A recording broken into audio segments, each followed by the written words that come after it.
En el libro de Tobit se cuenta esa historia de... Perdón, en el libro de Tobías se cuenta la historia de Tobit, que estaba desterrado en Nínive, y entonces él se ocupaba, entre otras cosas, de cuidar a sus compatriotas que eran maltratados, a veces eran incluso asesinados, y él se ocupaba de enterrarlos. Y este hombre sufrió persecuciones. En un momento tuvo que huir de su casa porque el rey buscaba para matarlo. El argumento de este libro lleva también a ver cómo la providencia se ocupa de cuidar a los suyos. Y ese tema se solucionó. Pero bueno, otro día vinieron otras pruebas, por eso hablamos de la tragedia de este hombre, y en concreto se quedó ciego. Un día, mientras dormía la siesta, no se dio cuenta que había arriba unos pajaritos, y los pajaritos echaron su estiércol sobre sus ojos y se quedó ciego. Entonces, tal como nos lo plantea este libro de Tobías, las cosas llegan a un extremo donde también él un día palpó sus equivocaciones, hasta sus propias miserias, porque claro, como él se había quedado ciego, estaban en el destierro, su mujer tiene que ponerse a trabajar, y un día a su mujer le regalaron un cabrito, un animalito para comer. Y este hombre empezó a sospechar, como diciendo, no, pero por ahí es robado, no sé qué. ¿No? Entonces la mujer llegó un momento donde se hartó, y le contestó sin guardarse nada, y le dijo, es un regalo que agregaron a mi sueldo. ¿Dónde están tus limosnas? ¿Dónde están tus buenas obras? Contigo hay que soportarlo todo. Con lo cual el otro se deprimió, pero reaccionó rezando. Y entonces, muy afligido, lloré y empecé a rezar expresando mi pena. Dije, tú eres justo, Señor, y justas son tus obras. Tus caminos son misericordia y verdad, y siempre tu juicio será verdadero y justo.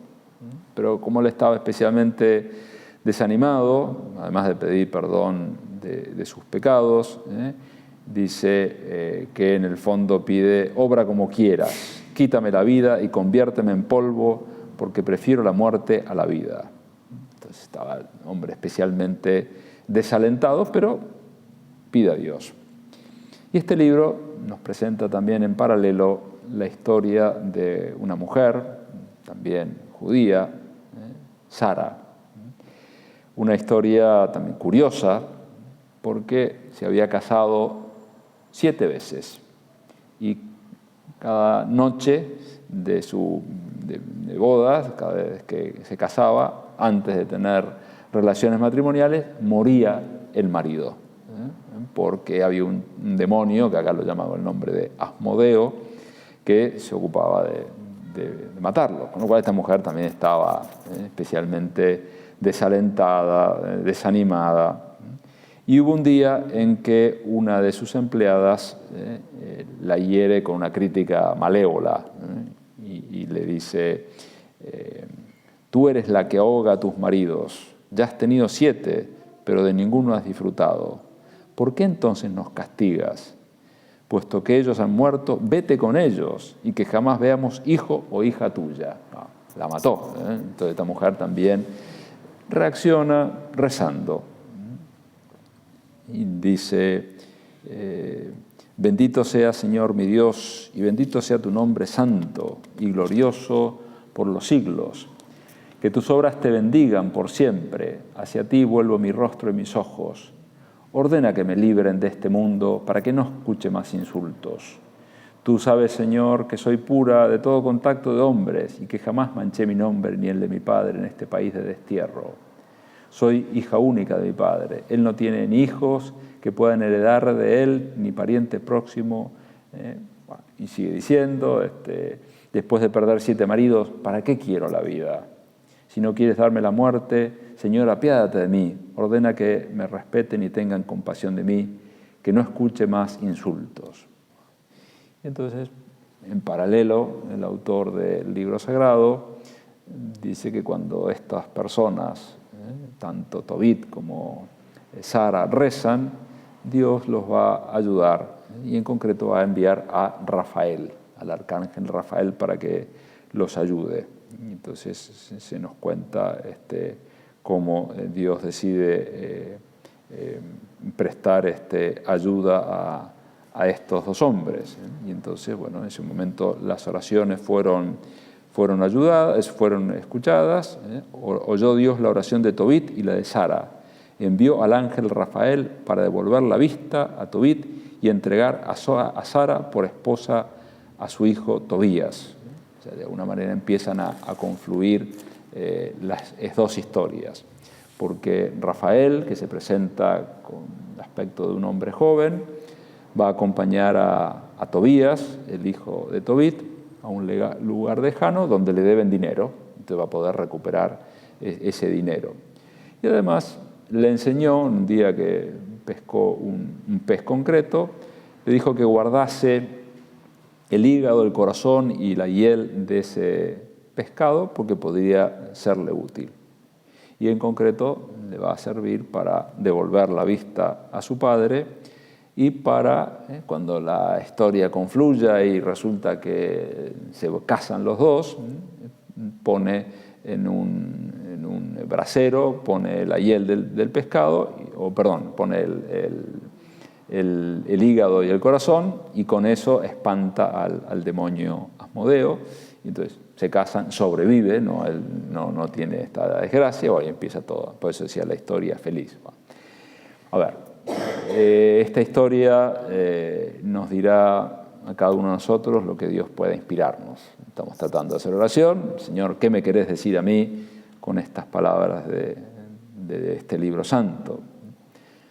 Algunas pistas por si nos pueden servir y después nos vamos a meter en un camino concreto. Pero por lo pronto me parece que nos ayuda a recordar la importancia de la oración humilde. Cuando estemos tan bien superados, tenemos que rezar. No es, yo sería hipocresía si yo rezo. Necesitamos rezar. También cuando estamos en las últimas, cuando algo nos supera, vamos a pedir ayuda a Dios con humildad y con confianza. También, me parece, nos recuerda que tenemos un ángel custodio. No tendremos a Rafael asignado a nosotros, pero tenemos un ángel custodio y nos conviene pedirle cosas cuando tenemos necesidades de unirnos más a Dios. Si hablamos también ya de Rafael, del arcángel Rafael, una buena costumbre es encomendarnos a él en los viajes, así como acompañó a este joven a tener un éxito en su camino. También nosotros, antes de viajar, nos podemos encomendar a él. También encomendar a él a la gente joven. San José María tenía una especial devoción y todo su trabajo con gente joven la encomendaba al arcángel San Rafael. Por eso escribía en un punto de camino, también con un poco de buen humor, decía: ¿cómo te reías noblemente cuando te aconsejé que pusieras tus años mozos bajo la protección de San Rafael, para que te lleve a un matrimonio santo como el joven Tobías, con una mujer buena y guapa y rica? Te dije bromista, porque bueno, ese fue el desenlace. Pero sobre todo me parece que podemos prestar atención a que Rafael significa medicina de Dios. Esa medicina que le va a dar para expulsar al demonio y para devolver la ceguera al padre de Tobías. Entonces, también, además de que Dios cuida de nosotros, nos sana, de alguna manera Dios nos pide a nosotros, por cristiano, que seamos medicina para otras personas, que sepamos curar, sanar a otras personas, y en concreto a través de la amistad. También se puede hacer, sin no cabe duda, también a través de la vida familiar, de las relaciones de parentesco, pero también podemos pensar en la amistad.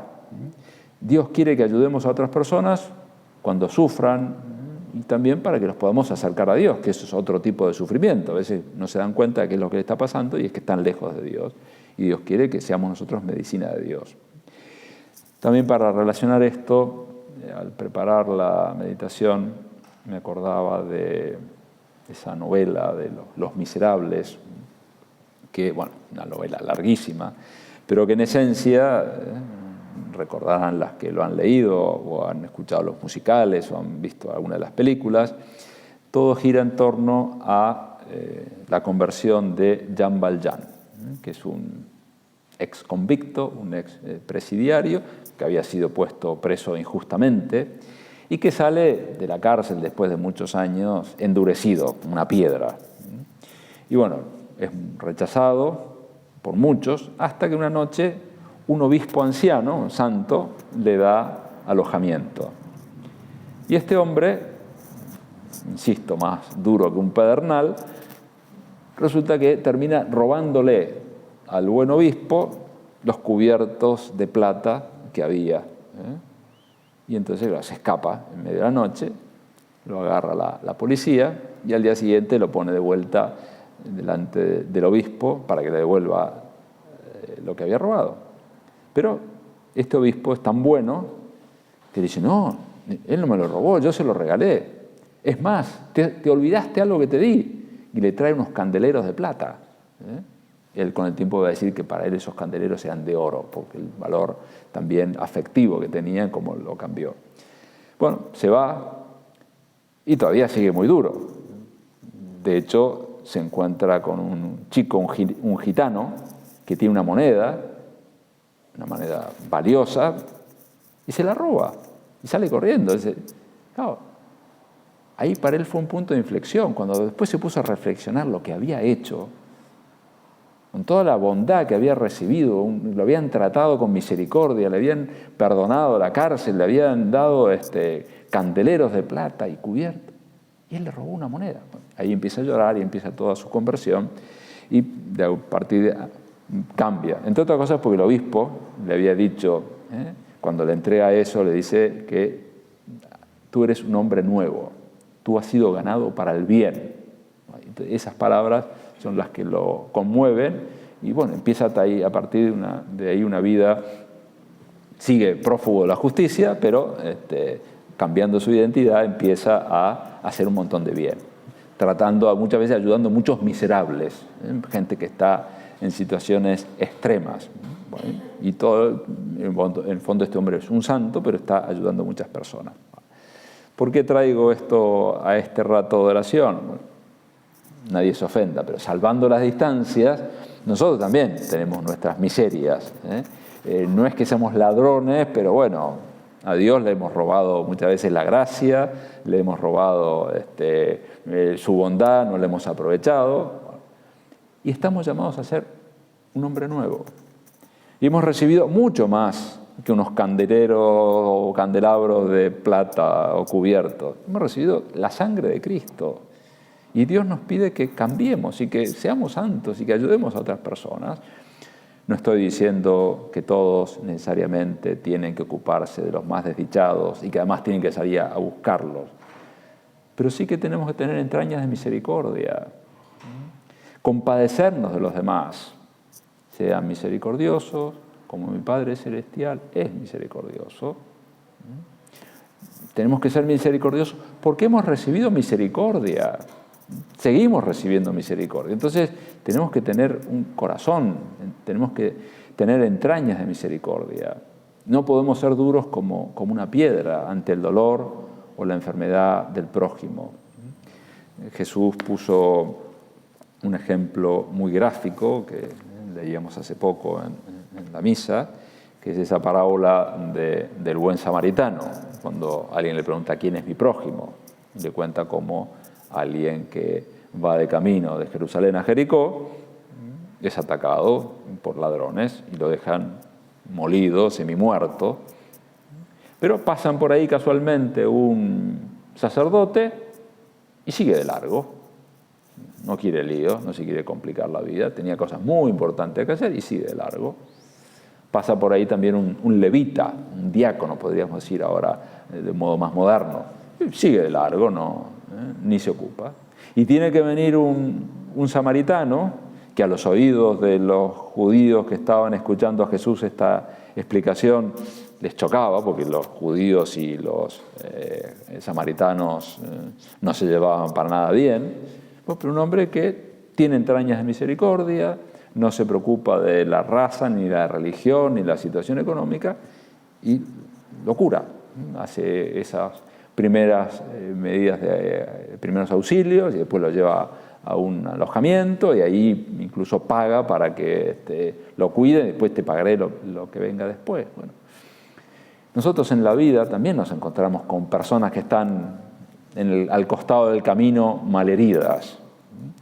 A veces será físicamente, pero la más de las veces es con cuestiones así afectivas, anímicas, porque, no sé, una hija o un hijo que tiene un problema, está atravesando un problema en su matrimonio, un hijo, una hija que tiene problemas con su noviazgo, o que le va mal en los estudios, o le va mal en el trabajo, o una persona que sufre por su mal carácter, o sufre por sus vicios, está ahí, una persona tirada en la vida, por decirlo de un modo, y necesita que nosotros nos compadezcamos y que de alguna manera ayudemos. Tantas cosas, también ese diario vivir, nos encontramos con gente con las características más variadas, pero que necesitan ayuda.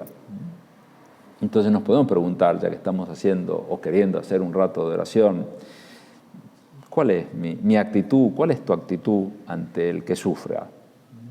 Ante el que sufre. Señor, le podemos decir que no pase de largo como el levita y el sacerdote de la parábola, que sepa darme cuenta. Estos hombres no es que hicieron más daño, pero sí tuvieron un pecado de omisión, por no querer involucrarse, por no querer hacerse cargo de lo que era visible para ellos. Señor, que yo no pase de largo, que me dé cuenta de que ese es mi prójimo y yo lo puedo ayudar de alguna manera. Y además a veces no sabré cómo ayudar y tendré que rezar y pedir luces y acercarme, ya veré. Dios nunca nos pide imposible, entonces, bueno, que nos acerquemos. También en eso se puede tener en cuenta lo que decía San Agustín. Haz lo que puedas y pide lo que no puedas. A veces no sabemos cómo manejar alguna circunstancia. Y tampoco Dios nos pide que la resolvamos en la primera de las veces. Quizás necesitamos más veces de aproximarnos y ya el Señor nos va viendo y la persona también se va dando a conocer cómo la podemos ayudar. Bueno, pero de alguna manera somos como San Rafael, que es medicina de Dios. Nosotros, a través de la amistad, del compañerismo, tenemos que ayudar a otros. Son formas de caridad, de acompañar, de saber compartir, de hacer más livianas las cargas de la vida. Como hizo este hombre, el obispo de la novela, que lo convierte al ex convicto. Bueno, ¿por qué? Porque tiene misericordia y se apiada de él, se da cuenta, sabe darse cuenta de lo mucho que ha sufrido, y se da cuenta que hay un fondo noble, y lo ayuda y lo cambia, hace una nueva criatura. ¿Cuántas veces nosotros podremos también ayudar a sanar a alguien con sus heridas de este estilo? Necesita sanar cosas, bueno, y será la caridad, será la misericordia. Ojalá que tu amistad sea tal que tus amistades den gracias a Dios porque sos amiga suya. Qué bueno que soy amiga de fulanita, qué buena que es fulanita conmigo, cómo me entiende, cómo me apoya, cómo me ayuda, cómo reza por mí, cómo me tiene paciencia, cómo me tiene misericordia. A veces lo dirán expresamente y otras veces en el fondo lo pensarán, que todavía no son capaces de verbalizarlo, pero sí se dan cuenta, qué bueno que soy amiga de fulanita. Bueno, ojalá muchas de tus amigas puedan decir eso. Y agradezcamos nosotros esas amistades que tenemos, que nos han ayudado y nos continúan ayudando. Pero me lo merezco. No merecemos nada, todo es misericordia de Dios. Y tenemos gente que nos ha ayudado muchísimo. Demos gracias. Hay gente que nos sigue ayudando también de una manera normal, a través de lo cotidiano, de esa compañía familiar o de amistad. Ahí tenemos que agradecerle a Dios. Y pensaba que también Dios quiere contar con vos y conmigo, particularmente para acercar a otras personas a Él, para que más gente le conozca, para que más gente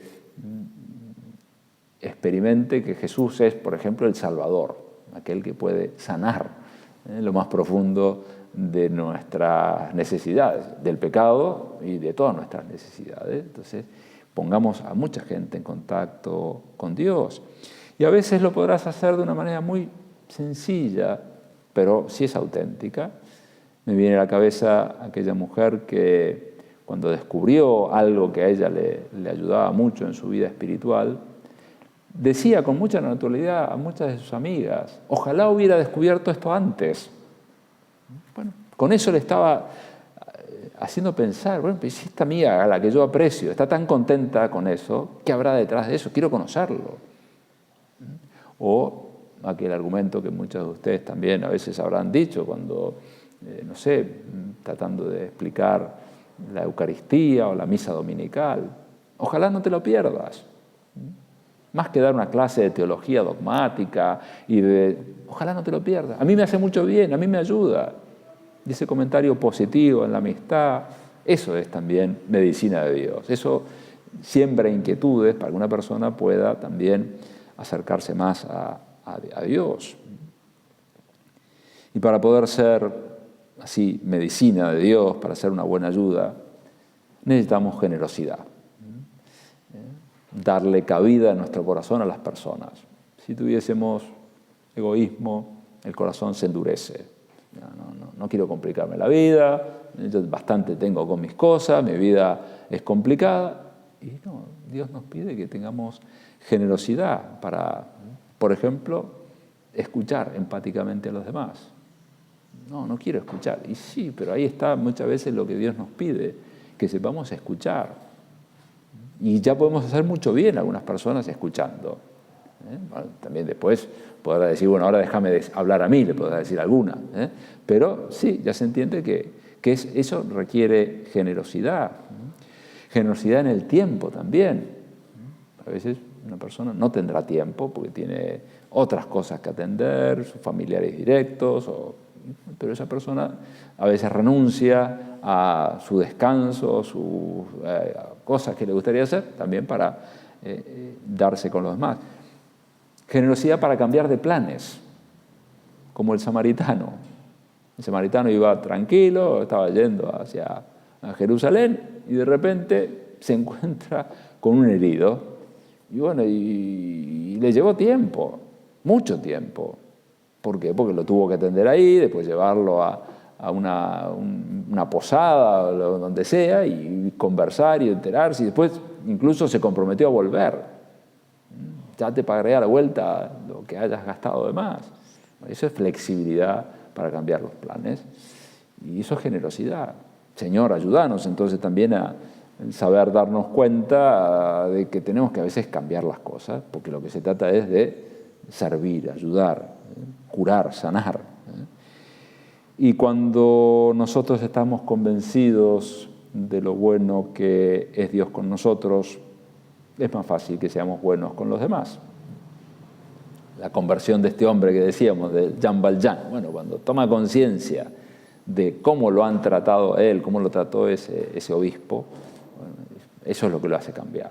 Nosotros mismos, Dios también, quizás no nos curó como a Tobit de una ceguera, ni solucionó un tema como el que tenía esta mujer, Sara, que se nos cuenta en el libro de Tobías, pero también nos ha arreglado tantas cosas, nos ha ayudado muchísimo, nos sigue ayudando, nos sigue bendiciendo.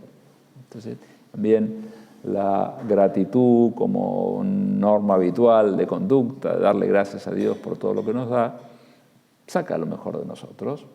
Porque bueno, si Dios es tan bueno conmigo, yo tengo que darle un poquito también a los demás. Vamos a encomendarnos al final de este rato de oración a la Virgen, que es Madre de Misericordia. Ella sabe apiadarse de nosotros y también quiere utilizarnos como instrumento de su misericordia, en la medida en que nosotros también tratemos de ser esa medicina de Dios. A ella le pedimos ayuda.